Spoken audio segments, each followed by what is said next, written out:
Mahasen TV YouTube channel එක සමග එකතු වන සියලු දෙනාටම තෙරුවන් සරණයි. අද මම මගේ මේ වීඩියෝවේ මාතෘකා වශයෙන් තබා ගත්තේ මස් මාංශ අනුභව කිරීමෙන් අකුසල් රැස් වේද යන මාතෘකාවයි. ඉතින් මේ මාතෘකාව කතා කිරීමට ප්‍රධානතම හේතුව නම් මේ මෑත කාලයේදී මේ ශ්‍රී ලංකාද්වීපය තුළ ජීවත් වන්නා වූ ගිහි බෞද්ධ පින්වතුන් හට මෙය සමහර භික්ෂූන් වහන්සේලා විසින් ප්‍රකාශ කර තිබීමයි. එනම් උන්වහන්සේලා පවසන ආකාරයට මස් මාංශ අනුභව කිරීමෙන් ඔබට අකුසල් රැස් වේ යන දෙය. ඉතින් එසේනම් මේ තථාගත ගෞතම සම්මා සම්බුදුරජාණන් වහන්සේ විසින් දේශනා නොකළා වූ දහමක් ධර්මයක් දේශනා කළා වූ ධර්මයක් වශයෙන් දේශනා කිරීම ඊ타ත්ම පාපී ක්‍රියාවක්.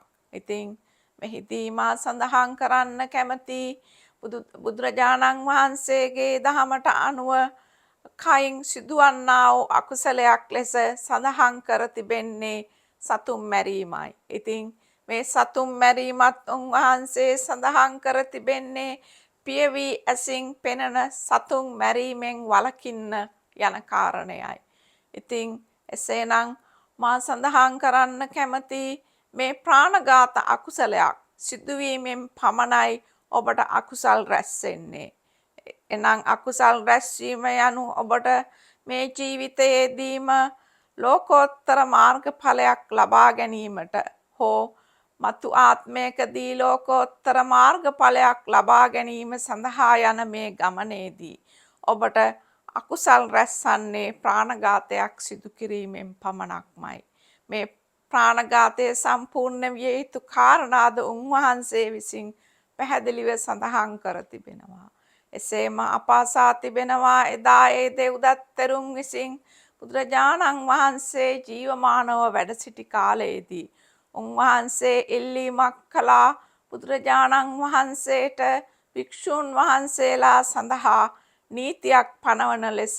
එනම් භික්ෂූන් වහන්සේ මස් මාංශ අනුභවයෙන් වැළකී සිටිය යුතුයි කියන කාරණය.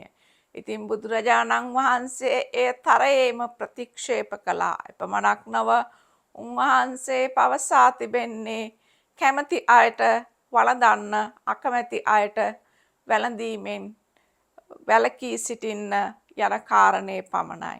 ඉතින් සම්මා සම්බුදුරජාණන් වහන්සේ නමක් යනු ඒ සියල්ල දත් සර්වඥතා ඥානයෙන් යුතු උත්තරීතර පුද්ගලයෙක්. ඉතින් උන්වහන්සේලා යම්කිසි තමාගේ ශාසනයේ නීතියක් පනවනවා නම් ඒ භික්ෂු භික්ෂුණී උපාසක උපාසිකා යන මේ සිව්වනක් පිරිසටම ඒ නීති පනවන්නේ මේ තුන්කල් දක්නා නුවණකින් යුක්තවයි. එනම් ඒ පනවන්නා වූ නීති අතීත වර්තමාන අනාගත යන මේ තුන් කාලයටම වළංගු වන ආකාරයටයි උන්වහන්සේලා ඒ නීති පනවන්නේ.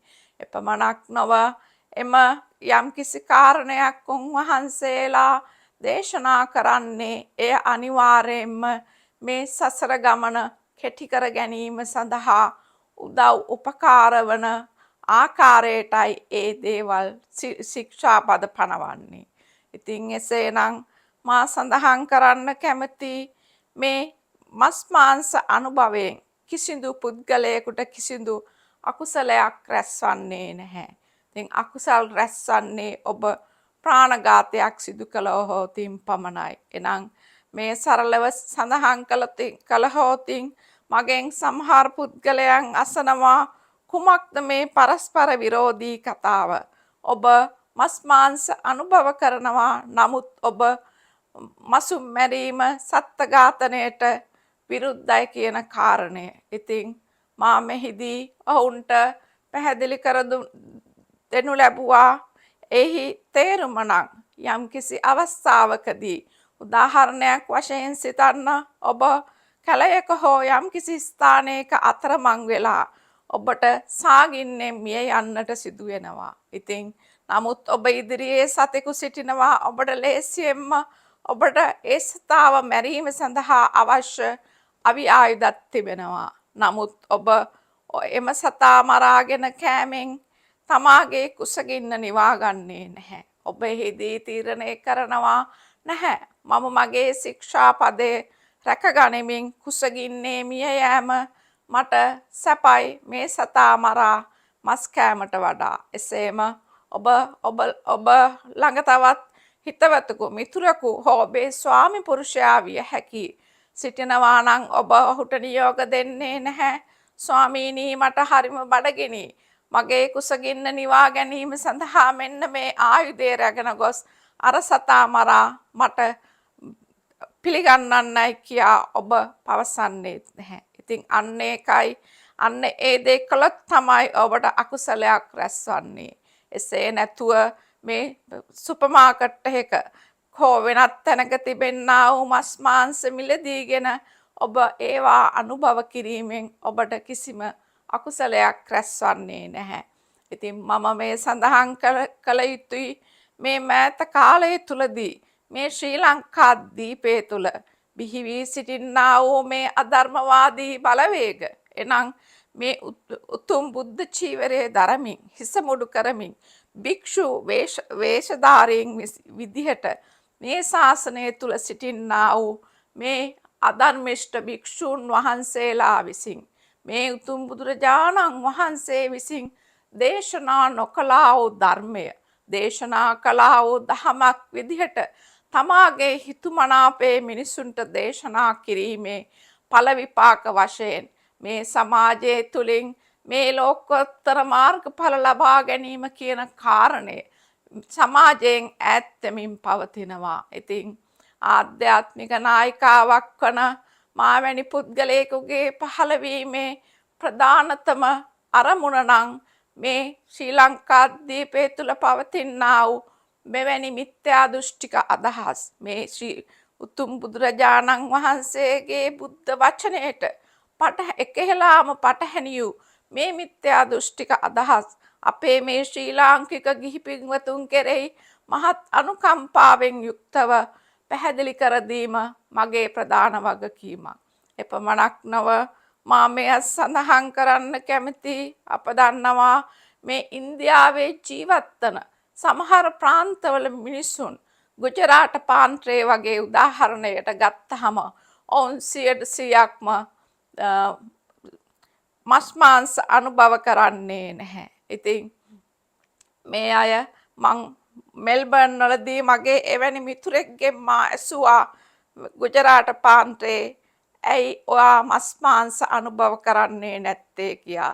ඉතින් ඔහු එහිදී මට පැවසුවා අපි සම්පූර්ණම ජීවිත කාලයම වෙජිටේරියන් වෙලා ජීවත් වුවහොත් අපට ඒ මෝක්ෂය කරා ළඟා විය හැකියි කියා. ඉතින් මට එහිදී අදහසක් ආවා. එහිදී මම ඔහුට පැවසුවේ නෑ.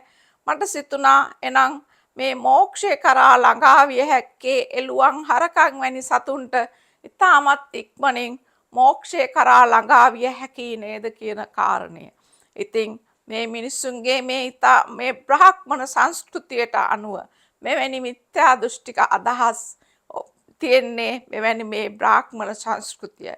එදා බුදුරජාණන් වහන්සේ ජීවමානව වැඩ සිටි ඒ කාලය තුලදී මෙවැනි මිත්‍යා දෘෂ්ටික අදහස් ඒ දඹදිව තුල පැතිරී පැවති බව අප දන්නවා. ඉතින් එසේනම් මම අවසාන වශයෙන් සඳහන් කරන්න කැමති මේ ශ්‍රී ලාංකික ගිහි පින්වතුන් හට ඔබ යමක් අසනවා නම් ඔබේ යම්කිසි භික්ෂූන් වහන්සේ නමකගේ ධර්ම දේශනාවක් ඇසීමට ඔබ යනවා නම් ඔබට මේ කියන්නා වූ දේශනා සිහි බුද්ධියෙන් සෑම විටම විචාරන්න. මේවා බුදුරජාණන් වහන්සේගේ ධර්මයේ හා සසඳා බලා ප්‍රශ්න කිරීමෙන් යුක්තව සාධාරණව ඒවාට ලැබෙන පිළිතුරු අනුව බුදුදහමට අනුව විග්‍රහ කර බලා පිළිගන්න. එසේ නැතුව මේ යන්නන් වාලේ මේ රැල්ලට ගොස් මේ පිළිබඳව මේ සියලු දෙනාම කියන්නා පළියට මේ දේවල් පිළිනොගන්න කියමින් මම අදන මගේ දේශනාව මෙයින් අවසන් කරනවා. සියලු දෙනාට